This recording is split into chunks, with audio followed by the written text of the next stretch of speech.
In the words of Roy Noble from Sunday Morning, there's a bit of a three-day event going on in the village of Llangwm this weekend. Pembrokeshire locals are reviving an old medieval folk tradition called a mummer's play. I've no idea what it is at all, none. So I rang Jason Phelps, our reporter in the West, and I said, Jace, any idea what a mummer's play is? He went, I haven't got the first idea, Wynne. I knew he wouldn't. I'm way more cultured than he is.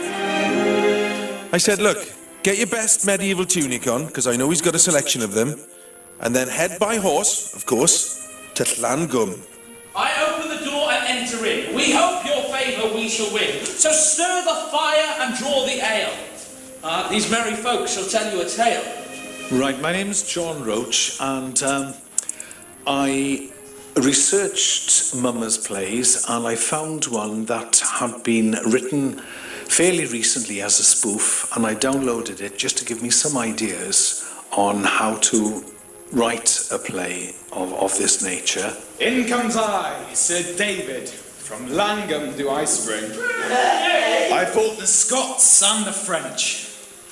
Oh, my wonders do begin.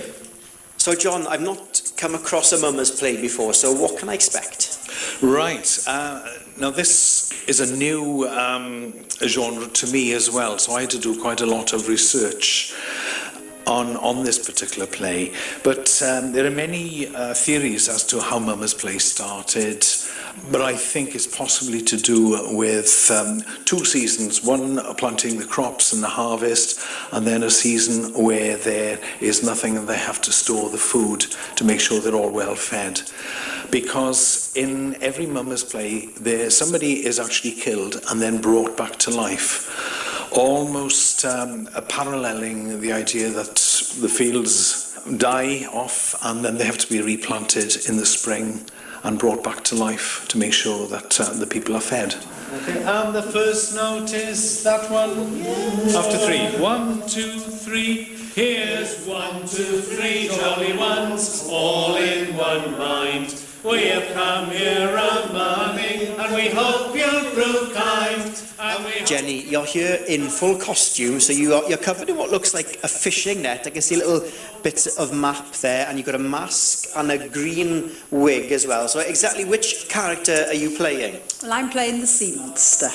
And the sea monster has been terrorising the village, stealing all the fish from the river. With my long teeth and scurvy jaw, I'll eat that Llangwm dog who holds this floor.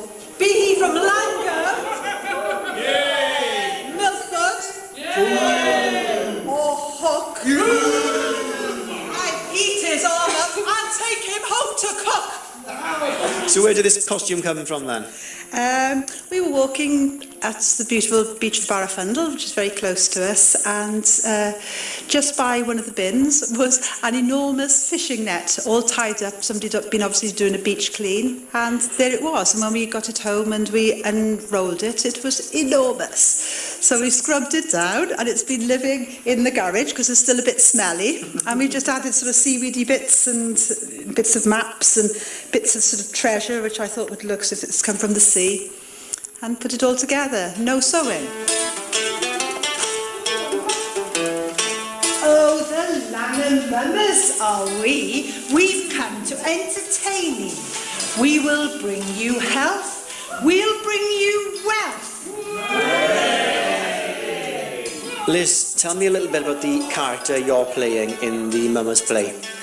Well, I'm part of the chorus, so we have a song to sing at the start, and then we have a few sort of joint lines that we have to say, you know, throughout the whole performance. But my part is Johnny Jack, and I carry my wife and my children, my family on my back, and I won't tell you anymore because it's a secret. And Liz, it's forming part of a bigger weekend of medieval celebrations here. So what else is going on? Well, there's quite a lot actually. We've got a reenactment of a wedding which took place in 1315, actually in our church, between Lady Joanna de la Roche and Sir David de la Roche. They were distant cousins, and it's going to be absolutely exact. So, you know, things like holding a red canopy over the bride and groom when they plight their troth at the gates of the church. All of that, there's going to be procession with the bride and groom on horseback and with deer hounds, making its way through the village with knockers who go knock on the door and invite people to the wedding.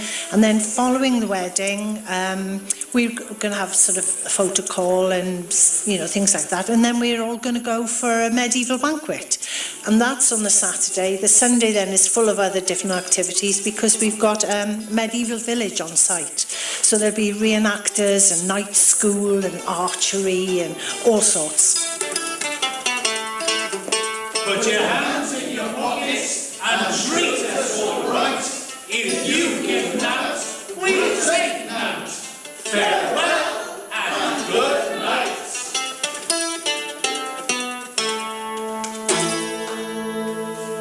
Well, there we go. All sounding totally normal in Pembrokeshire.